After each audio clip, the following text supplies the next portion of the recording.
At the ACC kickoff on Monday, ACC Commissioner made it very clear that the ACC is not going anywhere.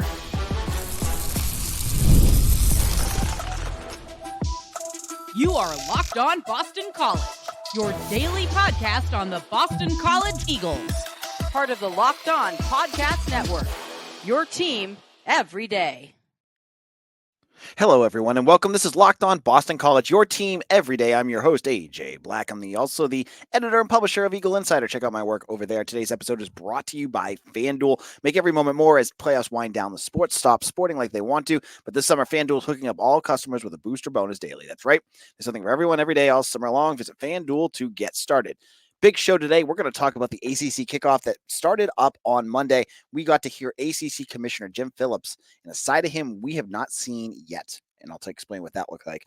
We're going to look at the depth chart as well for the basketball team. We're going to give their potential lineup.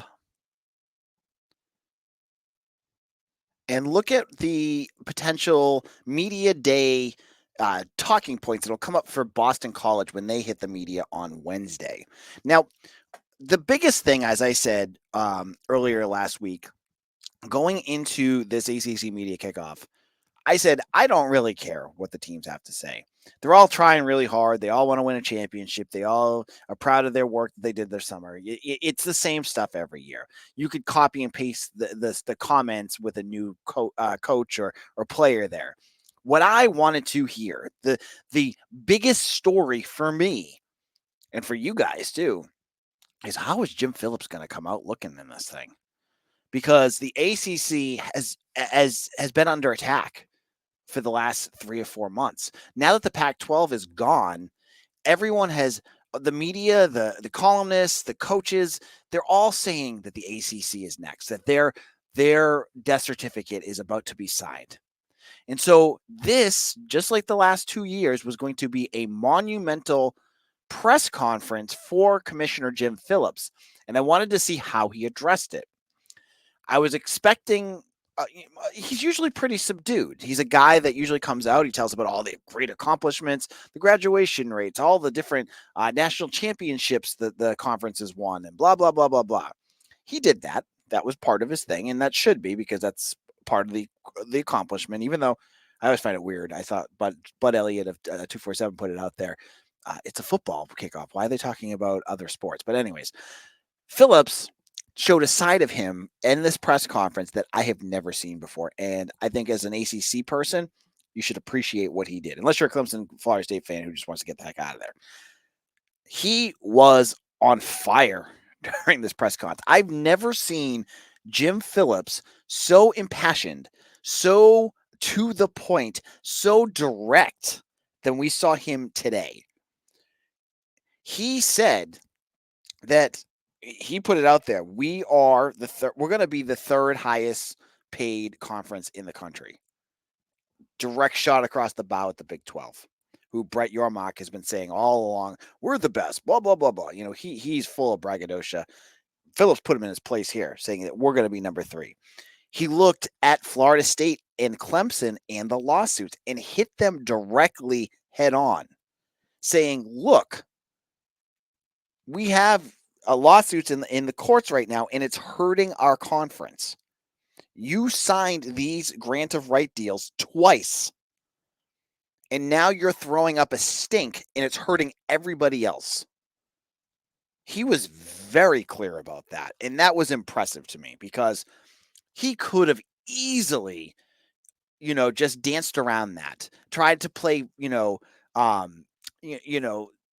negotiator here and not really done the things that he did, but he acted like a leader out there. That was what I thought, what came out of this whole press conference for me, was that when you have a tough situation, you need to take a stance, and you need to dig in, and you need to explain what your stance is and why you're doing it. And I thought Phillips did an excellent job at doing that. He also talked about the money. That was another thing that I talked about on 247 this morning, was, money's going to be a big piece, because that's the whole basis of this Florida State Clemson screaming and crying about the grants of rights stuff, is they want more money. We found out that the if you do well in basketball and football, you could get up to $20 to $25 million for your program. That is huge. Does that bridge the gap for, getting you up to SEC Big Ten level? Not really, but it's getting you closer. If you're a Florida State and you feel that you're going to win every year in football, then you're going to get some money too. And you're going to get some significant money out of that. For Clemson, think about where Clemson's at right now. They're still whining and complaining about this, but if they're going to get $20-25 million, they are one of the favorites to win the ACC football. They were in the Sweet 16, or they were in the near the end in college basketball. They would be getting $20-25 million right there. You're not going to get that in the Big 12, and maybe you're going to want to get to the Big 10 or SEC, but I thought Phillips, laid it out there. And he also said, that the payouts to schools was the highest that they ever had this year, and it's going to be even higher than people expect next year. Sometimes when you hear a leader say stuff like that, you get a little bit you hesitant that he's overselling. Sometimes you undersell something so that you can overproduce, right? So that when you do what you say you're going to do, it becomes a bigger deal. That being said, I think Phillips has earned his the right to say that kind of thing, because he said, he's been saying this for years and he's been right. The context of what's going on with ESPN has been challenging, and it has made the villagers angry, but he has done as much as he can to maximize the value of every school in this conference. And maybe it's not to the absurd levels that the Big Ten and SEC are, but I could tell you, if I was a school right now, I would pick the ACC over the Big 12 any day of the year, because I feel like Phillips is not going to go out there and sell you a horse and pony show and not get you the results that you expect. I'm not sure I believe what Brett Yormark in Big 12 is saying. I don't know how healthy that conference is. They're brand new, and most of the schools there are just brand new. Phillips has produced year in and year out. And the last piece that I thought Phillips really hit hard was that former ACC Commissioner John Swofford has been taking a lot of strays during this whole situation. He's gone. He was, a lot of schools, they don't say his name, but they blame this whole grant of rights thing on John Swofford, that they set up their school to have this unfavorable contract with ESPN, and now they're screwed because of what Swofford did. Phillips, I've never seen him so fired up about this, basically said directly, cut it out. This guy put the ACC on the map and in great shape for the last 20 years. He does not need to have his name besmirched because of this contract that at the time all of you signed, and all of you signed it twice. So, you need to look, if you hate it, look at yourself in the mirror, because you're the ones that signed it. So I liked that too. I'm not going to completely defend Swofford here, because, he did do that, but it was good to see like Jim Phillips with a light, a little fire under him, because when you're in this situation, remember the way the Pac-12 was on their dying days. Their commissioner, George Kliavkoff, was he just seemed like lost. Like he didn't understand what was going on. He did not do a great job of forwarding their conference, and now they're dead. You look at where the ACC is now and where Jim Phillips is, he seems much more aware and a much better leader. And because of that, I feel like the ACC is in better shape than many people give them the credit for. Now, in our second segment, Media Day continues all week, and we're going to preview ahead where BC is going to be, what we're going to be looking at, and maybe some discussion points that I think will be interesting to talk about with Bill O'Brien and such on that day. Now, sports. I love sports. I love them so much. I never want them to stop. But as the playoffs wind down, we get fewer games, and the sports aren't sportsing like I want them to. But FanDuel lets me keep the sports going whenever I want. All I have to do is open the app and dream up bets anytime I'm in the mood. And this summer, FanDuel is hooking up all customers with a boost or a bonus daily. That's right, there's something for everyone every day, all summer long. So head over to fanduel.com and start making the most of your summer with FanDuel, the official sports betting partner of Major League Baseball. Now, if you have not already checked out FanDuel, right now, the Red Sox, the odds aren't good for them for the rest of this upcoming week. Maybe you're thinking they're going to turn around after getting swept by the Dodgers. Get in there, get those odds going, and check out FanDuel, the official sports betting partner of Major League Baseball. Locked On Boston College. I'm your host, AJ Black. I want to tell you another podcast you guys got to check out. Locked On ACC with Alex Dono and Kenton Gibbs. They give you a daily podcast about the Atlantic Coast Conference. If you want a bigger picture story, check out Locked On ACC on YouTube or wherever you get your podcasts. Now, as I said, the most interesting part for me going into any media day is the big dude, Jim Phillips, right? When you get the other names, you might get a story or two, but for BC this year, I feel like it's a different one. This media day will be have a little different feel to me, because this will be the first time we get Bill O'Brien at the podium, officially, in a national stage talking about Boston College. We've seen him on radio shows. We've seen him on podcasts. He's done the press conferences I've been at. On Wednesday, he's going to be talking to the media from 12:45 to 1:15. It'll be O'Brien, quarterback Thomas Castellanos, Donovan Ezeraku, and Drew Kendall. And I think there's some interesting pieces to look at here, because I want to hear from Bill O'Brien. I think some stuff that people want to know about is how he's adjusting to the college game again.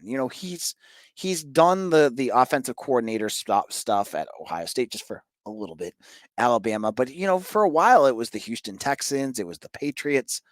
How is it feeling getting back into the swing of things with college? How does it also feel? I'd love to hear from him too. What's it feel like being back in Boston full time?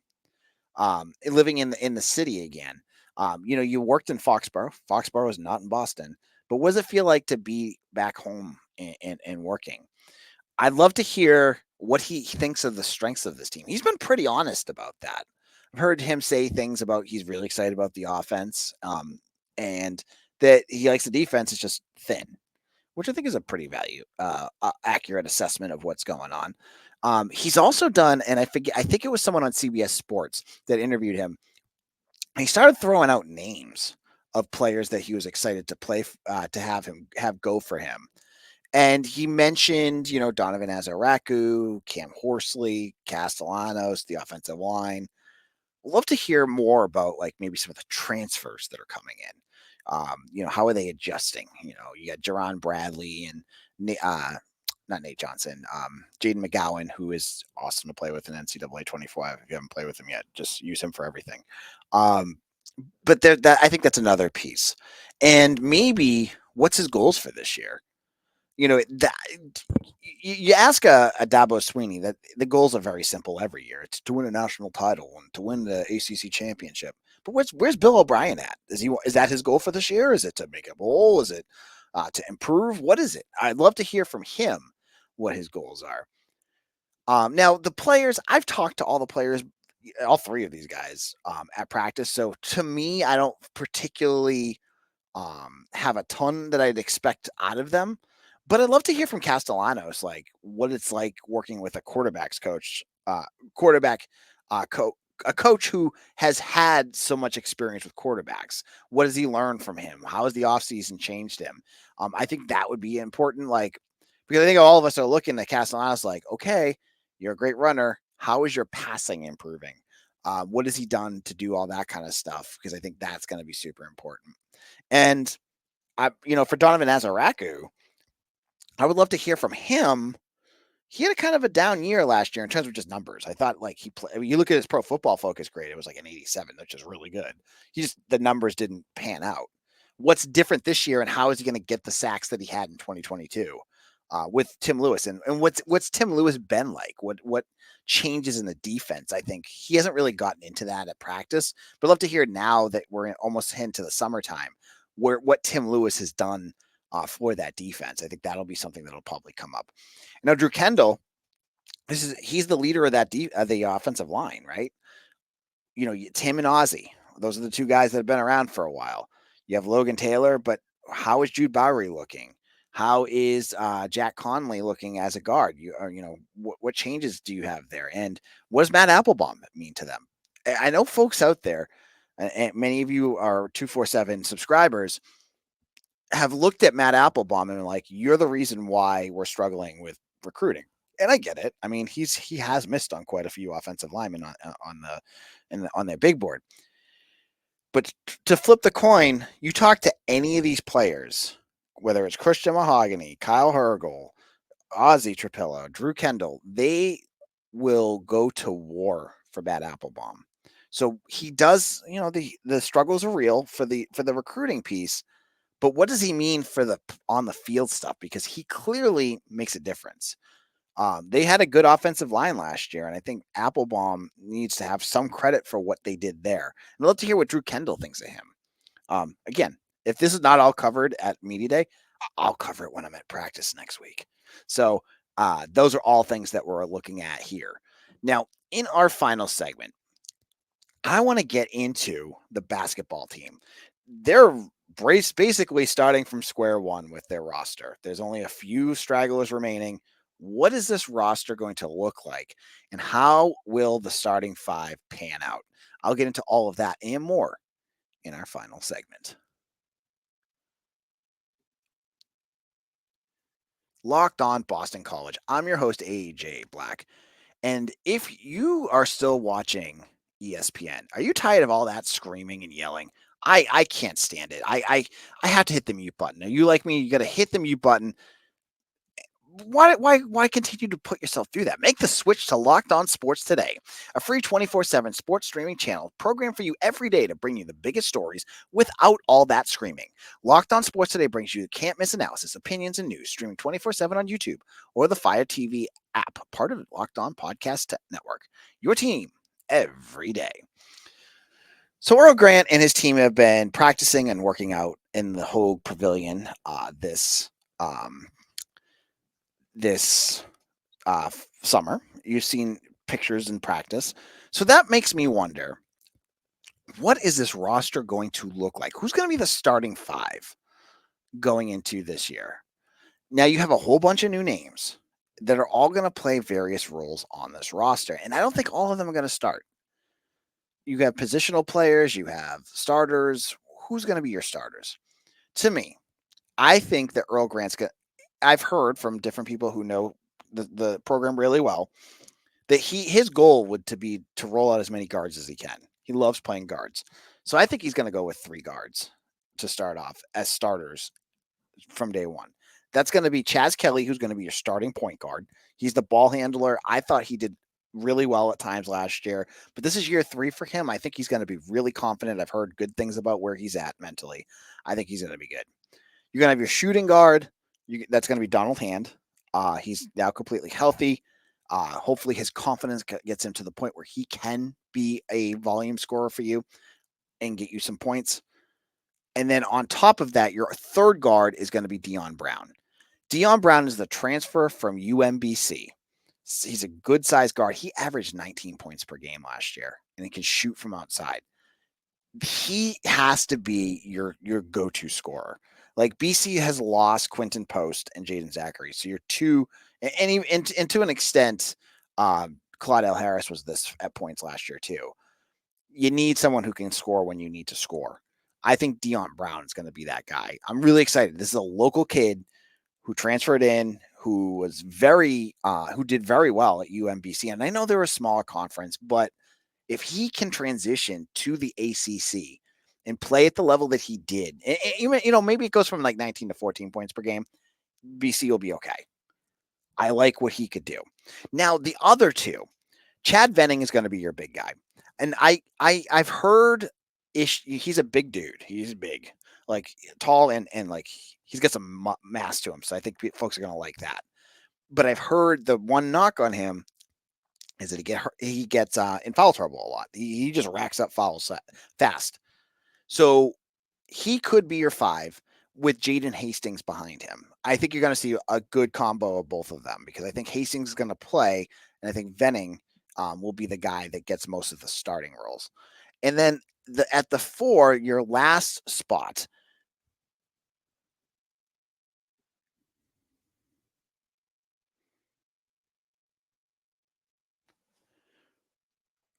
I think you'll have Elijah Strong.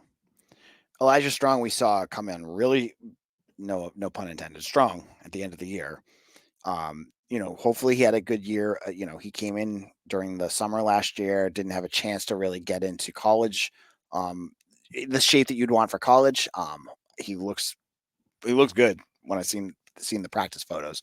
I think he'll be your 4, and then off the bench you've got a whole bunch of different options for you. I think Roger McFarland from Southeastern Louisiana and Fred Payne and Josh Beadle will probably be your guards.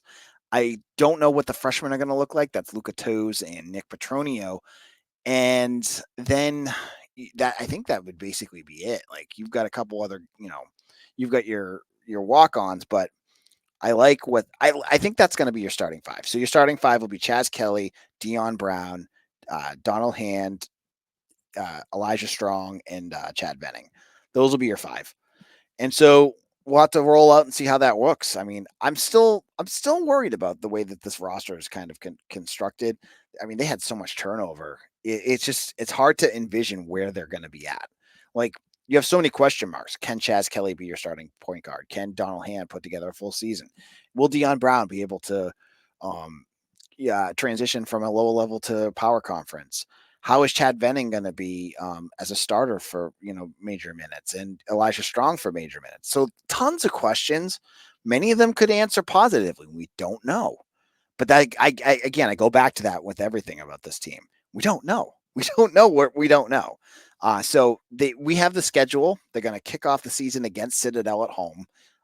And I have the full schedule, full out of conference schedule up on Eagle Insider if you want to check that out as well. Now, we will be back again tomorrow, and I'm going to discuss more BC football. Hopefully, there's more recruiting news and other things going on around the world of the ACC, because I'm assuming, it's ACC Media Week. There's going to be more coming out. We're going to probably hear more about the all-conference team, player of the year, stuff like that, which I'm sure BC will not even get a sniff of. But we'll talk about it here on Locked On BC, your team every day.